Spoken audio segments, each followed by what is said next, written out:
Student, आज हमारा class 6 chapter number 5 इतिहास, राज्य, राजा और एक प्राचीन गणराज्य के क्वेश्चन आंसर्स को करेंगे। आपको अगर हमारी वीडियो पसंद आए तो प्लीज़ वीडियो को लाइक और चैनल को सब्सक्राइब करें। हमारा यही कोशिश रहती है कि आपको कॉन्सेप्ट अच्छी तरह से समझ में आए। तो चलो हम वीडियो पाठ्य पुस्तक के प्रश्न उत्तर करते हैं। हमारा पहला है सही या गलत बताओ। तो पहला है अश्वमेध के घोड़े को अपने राज्य से गुजरने की छूट देने वाले राजा को यज्ञ में आमंत्रित किया जाता था। तो अश्वमेध के घोड़े को अपने राज्य से गुजरने की छूट, तो अश्वमेध यज्ञ होया करता था। तो पहले हम अश्वमेध यज्ञ को समझ लेते हैं। यज्ञ तो पहला है कि अभी हम कुछ 50 साल पहले से तो हम शासकों का चुनाव हम मतदान के जरिए हम अपने शासकों का चुनाव करते, लेकिन करीब 300,000 साल पहले शासकों का चुनाव में कुछ परिवर्तन दिखाई दिए। जैसे कि कुछ लोग बड़े बड़े यज्ञ करके राजा के रूप में प्रतिष्ठित हुए, यानी राजा बने, बड़े बड़े यज्ञ करके राजा बनते थे 3,000 साल पहले। तो अश्वमेध यज्ञ एक ऐसा ही आयोजन था। इसमें एक घोड़े को राजा के लोगों की देखरेख में स्वतंत्र विचरण के लिए छोड़ दिया जाता था।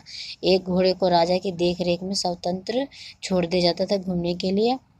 इस घोड़े को किसी दूसरे राजा ने अगर रोका तो उसे वहां अश्वमेध यज्ञ करने वाले राजा से युद्ध करनी पड़ती थी। अगर किसी दूसरे राजा ने उसे इस घोड़े को रोक दिया तो दूसरे राजा को अश्वमेध यज्ञ करने वाले राजा से युद्ध करनी पड़ती थी।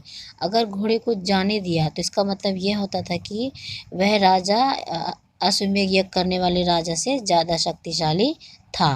ठीक है।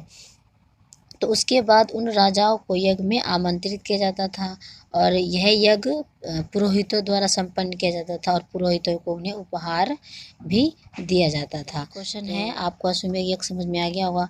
अब पहला ही है कि अश्वमेध के घोड़े को अपने राज्य से गुजरने की छूट देने वाले राजा को यज्ञ में आमंत्रित किया जाता था, क्योंकि वो अगर गुजरने देते थे तो इसका मतलब कि वह शक्तिशाली है, तो उसको वो आमंत्रित करते थे बाद में।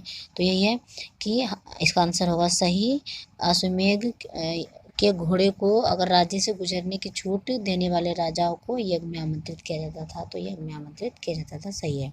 सेकंड, राजा के ऊपर जब यह अश्वमेध होता था उसके संपन्न होने के बाद राजा के ऊपर सारथी पवित्र जल का छिड़काव करता था, तो ये गलत हो जाएगा। राजा के ऊपर पवित्र जल का छिड़काव सारथी ना करके पुरोहित उनके ऊपर, पंडित उसके ऊपर जल का छिड़काव करते थे, तो ये गलत हो जाएगा। सारथी नहीं करते थे, पुरोहित करते थे। अब ग है, पुरातात्विदों को जनपदों की बस्तियों में महल मिले। पुरातात्विदों को जनपदों की बस्तियों में महल नहीं, झुग्गी झोपड़ियाँ मिली थी, तो ये गलत हो जाएगा। चित्रित धूसर पात्रों में अनाज रखा जाता था। चित्रित धूसर पात्र जैसे कि नाम से पता चल रहा है कि इसमें चित्र कारीगरी की हुई थी। ये छोटे कटोरा या फिर प्लेट्स हुआ करते थे। ये विशेष समारोह में इसमें भोजन, विशेष लोगों के लिए भी भोजन परोसा जाता था, ना कि इसमें अनाज रखा जाता था, तो ये गलत हो जाएगा।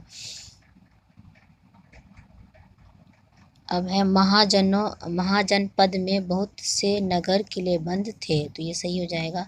महाजनपद में बहुत से नगर किलेबंद थे। क्वेश्चन सेकंड है, नीचे दिए गए खानों में निम्नलिखित शब्द भरो।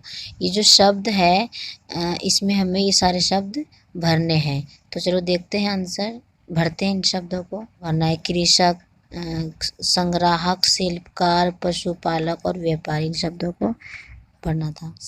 क्वेश्चन थर्ड, समाज के वे कौन से समूह थे जो गणों की सभाओं में हिस्सा नहीं ले सकते थे।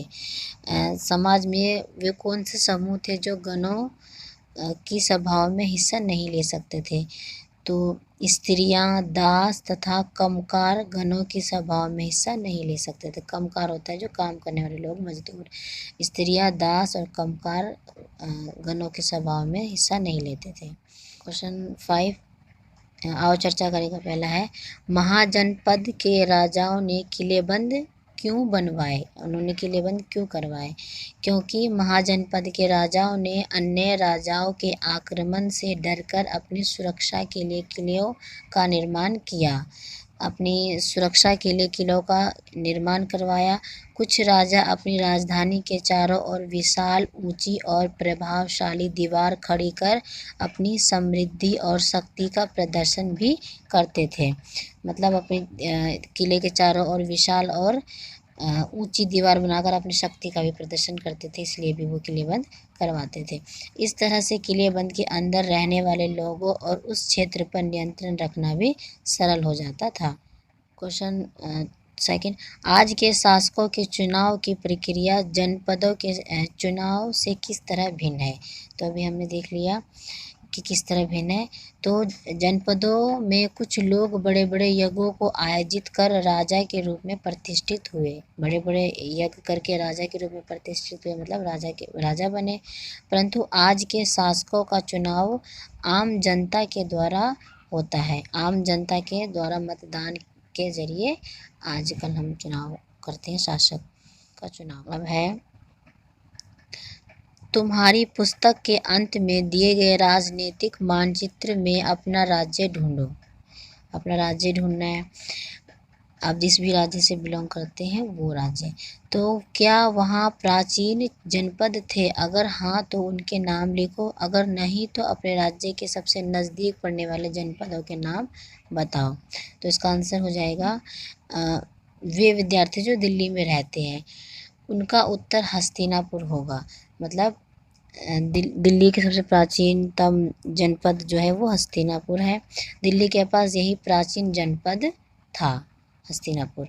बाकी राज्यों के विद्यार्थी मानचित्र में जनपद के नाम ढूंढें। और प्रश्न 2 के उत्तर में बताए गए समूह में से कौन से समूह आज भी कर देते हैं? प्रश्न 2 हमने देखा था शिल्पकार ये सब, तो उसमें से सब कौन आज भी कर देते हैं? तो आज भी कर यानी टैक्स, कृषक यानी किसान, व्यापारी, शिल्पकार और पशुपालक, ये सब आज भी कर देते हैं। शिल्पकार जो कारीगरी करते हैं हाथ से। प्रश्न 3 के उत्तर में बताए गए समूह में किन किन को आज मतदान का अधिकार प्राप्त है?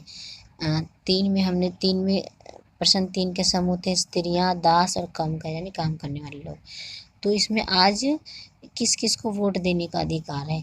तो आज इन तीनों समूह को वोट यानी मतदान का अधिकार प्राप्त है। आज सभी को मतदान का प्राप्त है वोट।